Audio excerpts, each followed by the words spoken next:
बचपन में मेरी मम्मी हमेशा बोलती रहती थी कि बाहर जाके खेलो। अब बाहर मेरे मोहल्ले के बच्चे भाई वो ऐसे अजीब अजीब से गेम्स खेलते थे। कहीं ड्रैगन फ्लाई में रस्सी बांध के उसको पेट बना लिया है, कहीं नंगे भाग रहे टायर के पीछे लकड़ी मारते मारते। मेरी मम्मी को उन पे दया आ रही है कि बेचारे गरीब बच्चे किसी भी चीज से खेल लेते हैं, फिर हमारी कार पलट जाती है। हाँ वो टायर हमारी कार का था। और मुझे एक बात बताओ, चक्के से खेलने पे वो गरीब कैसे कंसिडर हो रहे हैं? क्या पता उनने कार खरीद के चक्का निकाला हो, क्या पता लैम्बोर्गिनी के चक्के से खेल रहे हो। नहीं तुम्हें कैसे पता चल रहा है वो गरीब है या अमीर? और एक चक्के से इतनी सारी एक्टिविटी करेंगे ये लोग। कभी चक्के में रस्सी बांध के झूला बना दिया, कभी झूले से फिका के खुद को लूला बना दिया, कभी लूले पे झूला बांधकर हुला हू बना दिया। ये इतने हरामी बच्चे थे, इनके साथ कोई भी घर घर नहीं खेलता था क्योंकि घर ये जुए में लगा के हार जाते हैं। ये वो बच्चे जिन्हें तुम रिमोट कंट्रोल कार भी दोगे तो उसकी मोटर निकाल के पंखा बनाएंगे। एक बार इन्होंने रिमोट कंट्रोल रिमोट बनाया था, तुम अगर इस रिमोट पे बटन दबाओगे तो इस रिमोट पे बटन दबेगी बस।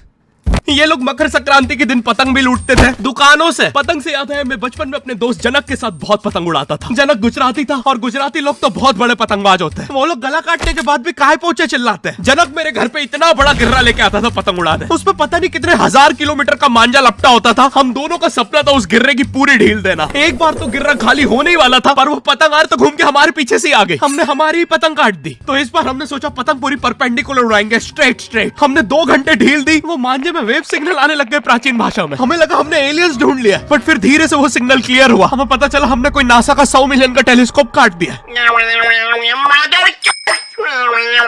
पतंग नीचे ले, टेलीस्कोप काट दिया।